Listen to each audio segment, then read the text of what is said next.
Hello po!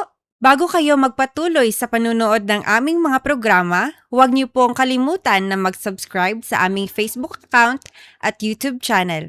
At paki-like naman po at paki-share. Huwag niyo pa rin pong kalimutan na i-click ang notification bell para lagi kayong updated sa aming mga bagong videos. Salamat! Ang atong oras, it's 6:05 p.m. Kini nga programa gihatod kaninyo sa Lucky 9 Spring Resort. 22 years in service. Uy, mag 22 years na pala sa linggo ang Lucky 9 Spring Resort ha? Invited ba kami? Sana invited kami.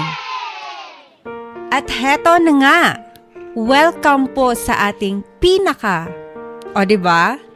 pinakaunang episode ng ating Untold Stories with Ate May. Ang letter sender po natin ngayon ay itago natin sa pangalang sino kaya siya? Heto na!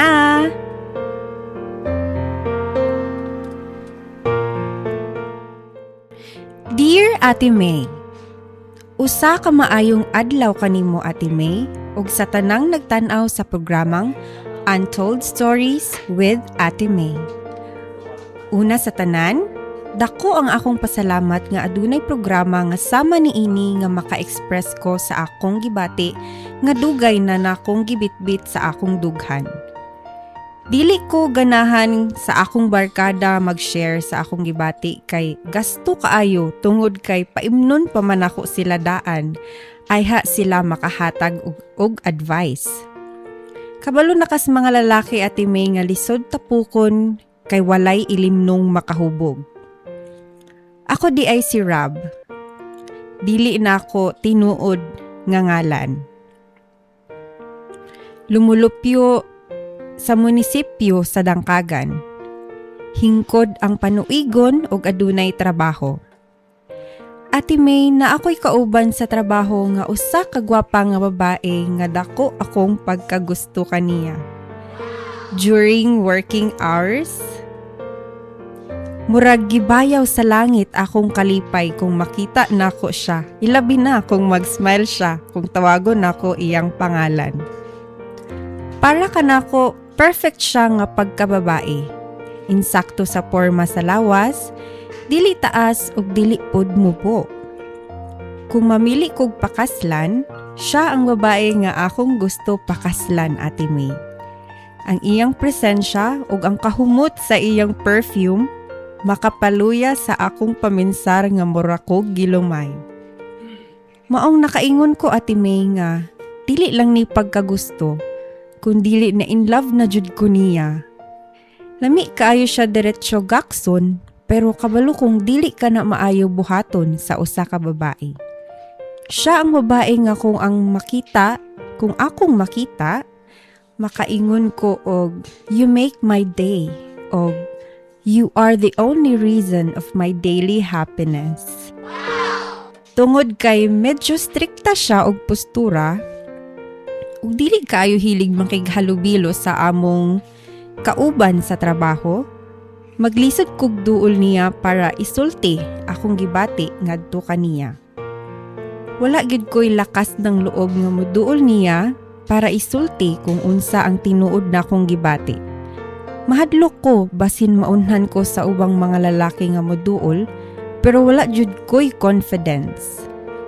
Unta Ate May, inyo kong matagaan og advice inubanan sa advice pod sa mga followers sa Dangkagan page ug sa tanang maminaw ani nga programa. Willing ko mubasa sa mga advices pinaagi sa comment section ani nga programa. Diri lang kutob Ate May, daghang kaayong salamat sa paghatag og higayon sa akong gamay nga problema. Rob.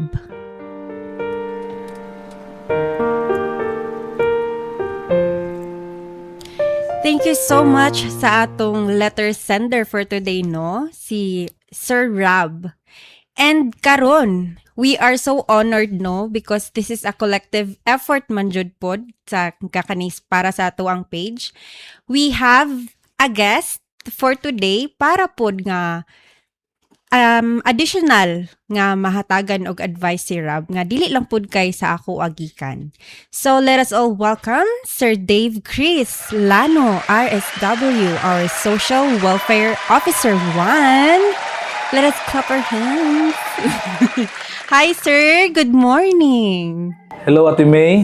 Thank you so much no sa imuhang kaning effort sa pag-anhi diri. I know busy kay ka but naglain gahinjud ka og time para kay Rob sa atong letter sender today. How are you? Okay ra gaya, Ate May.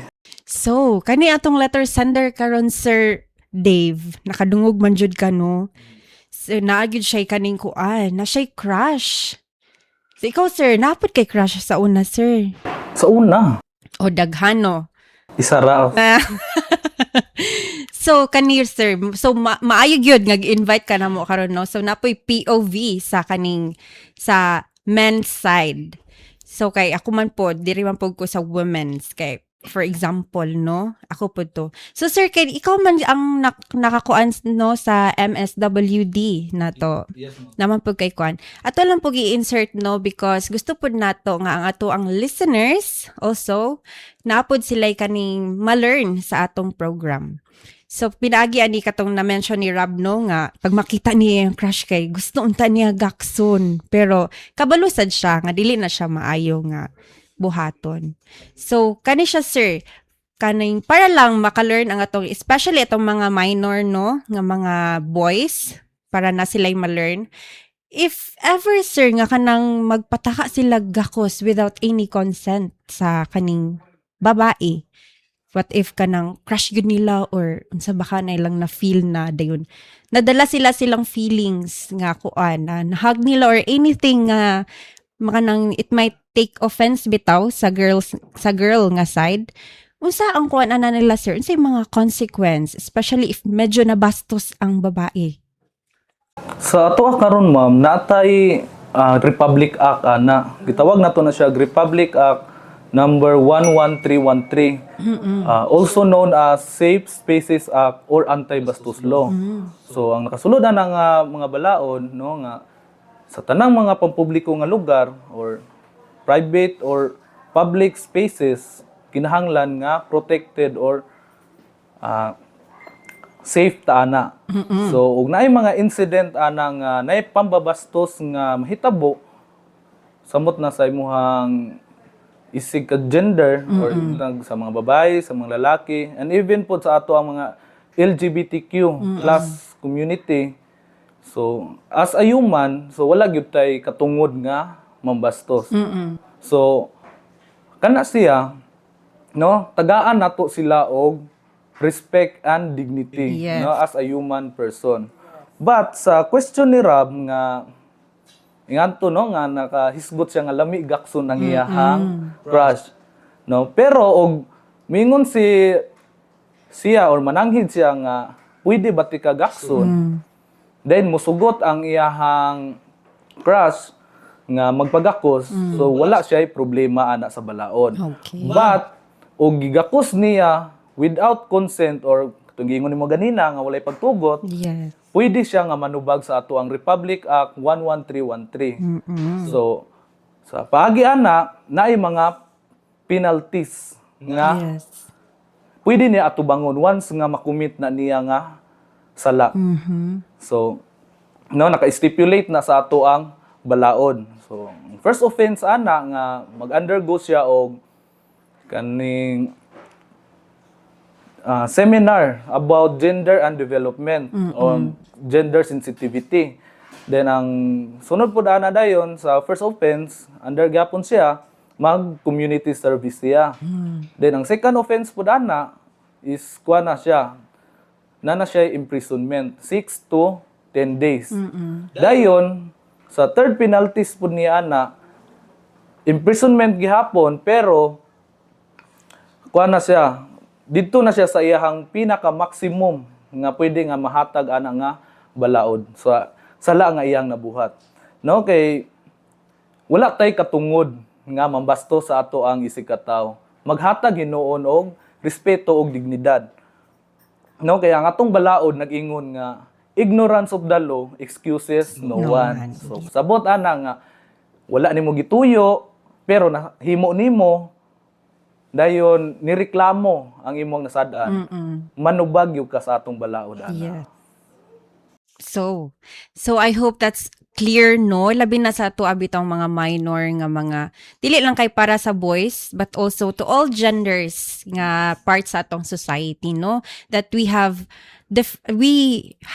consequence yun sa atong action. So dili lang kay ni siya ko ano kaning about love yun pod. We also have educational part pod ani, no? Para ma-inform ang atong mga kabatan-unan karon, no, nga we have to respect yun each other's spaces, do. And we are kuan gyud protected by our law pod, no, para kanang ma-keep yun nato atong dignity and everything.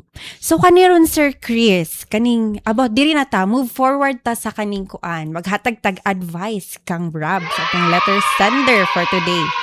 So nakaingon siya, no, as diri sa perspective ninyo on male's perspective, giunsa ninyo pagka kuan kaning pag assess sa isa ka girl kay nakaing mention man siya no nga mahadlok siya og approach sa yang crush kay medyo na pagka strikta og kaning aura baka haan na.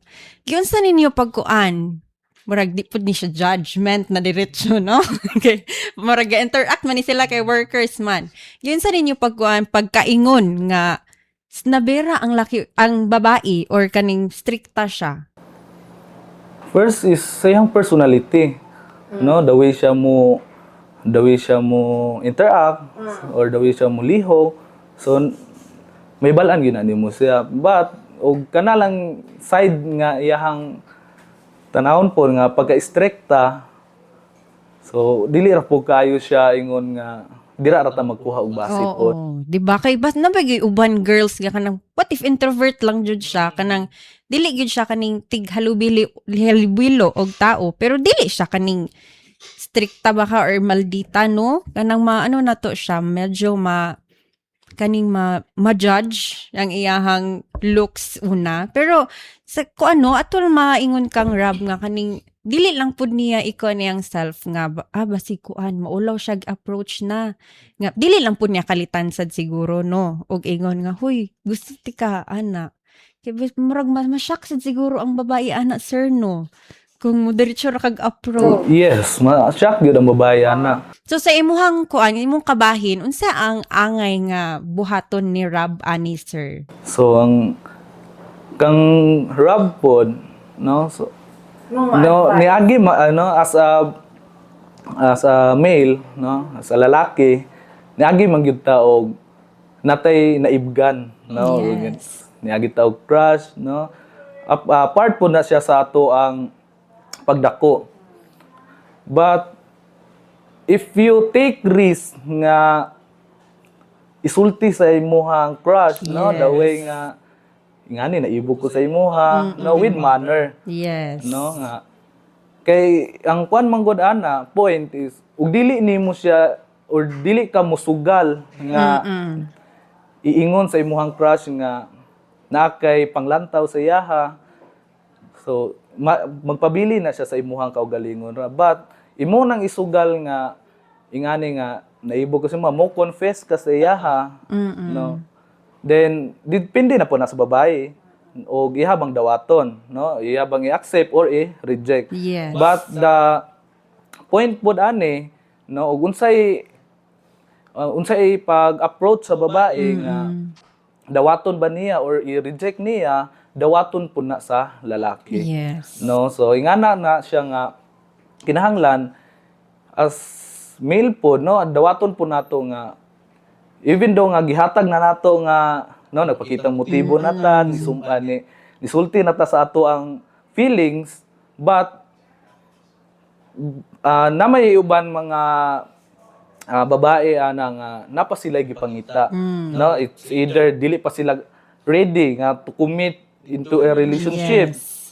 No, napoy uban nga busy sa ilang career, no, lahi pa ilang priorities. So basin dili pa time ni Rob pod nga kaning ma-accept or ma-reject siya tungod kay ang attention pod sa babae lahi pa ihang set of priorities. Correct. No, basin sa family pa before then sa iyang kaugalingon na dayon. Yes. So kang Rob, mas maayo nga mag-take siya og risk gyud, Yes. no? Ingon niya yung feelings, i-confess niya.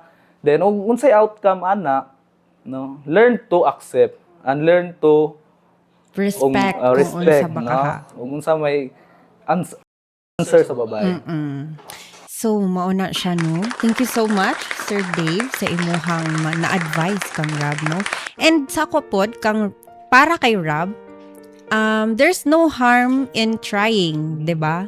So, kung gusto ka mag-confess, then you confess your feelings. So, mo po to imong giingon. And then, kung unsa ang reaction anang crush nimo, kung unsa imuhang gi-confess, kung ihabang kung mutual mo og feelings, then good. Then, if dili, then you can just admire her from afar man pod, no? And kung love bagid na, imuhang, di ba kay nakaingon man siya nga, murag na in love na siya. Pero you have to assess, Jod, kay there's a difference sa attraction and sa affection, no? Diya na nimo ma-feel, no? If you really love or like lang nimo na siya nga someone. So, imo sa sigurong i-assess imong kaugalingon kung tinud-anay ba na nga feelings, no? Kay sa karon manggod nga generation, no? Kay hilig sila og kanang kuan. Kaning na-attract lang gani, di ba? Din love na dayon ilang na in love ko. So, dapat ko i-assess po ni mo imong self if it's really love or it's just an attraction. Kaya pwede ra po ni mo siya ingon, wala ma'am, attracted ko sa imo, ay kung crush kay tika. Casual lang mong gid ko na usay kay casually ginaingon na, then usay kay take as a joke na lang po na sa mga babae, no? Pero if tinud-anay gid na imuhang na feel sa imuhang crush, then there's no harm in trying. Pwede nimo siya ignon, dayon respect kung unsa man galing ang iyaha bitang na feel pud sa imuha. Then take some effort po. Yes, effort pud ka, no? Mag-effort ka nga pakita nga gusto pud nimo siya, dili lang kay verbal, no? Dapat with action. Actions speak louder than Yes, words. 'di ba? Action speaks louder than words, matod pa ni Sir Dave.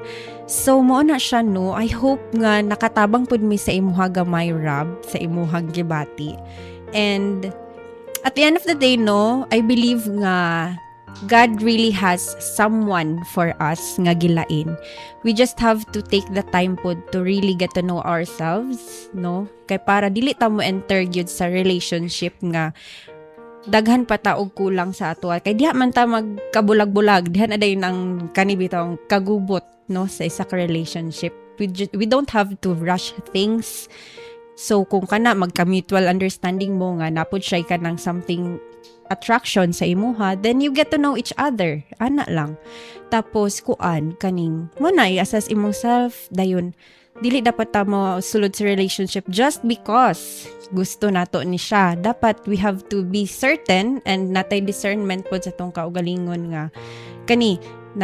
Inani akong path karon, like sa akong career ko karon, ana, dapat focus pud ka ana nga aspect sa imong kinabuhi, no? We don't have to kanibitang enter a relationship nga kanang our cup is empty pa and then expect someone to pour on us, no? Kay kato sila unfair to sa ilaha pod nga part nga kanibitang they take effort pod to really get to know themselves, to heal themselves, and to kanabitang kuan silang life, their career, their mental health, ana everything nga gina-effort nila, dayon someone came along dayon nga kanang na-attract lang sa ilaha, and then kaning dili dito sure, no? Diba, parang na-attract lang ka, then go din ka sa girl, then ang girl kay attracted na sa imo, kay nag-effort ka, ana-ana, tapos ang ending kay ikaw attracted na ka atong girl, dili genuine imong na feel din ka nga girl, diba?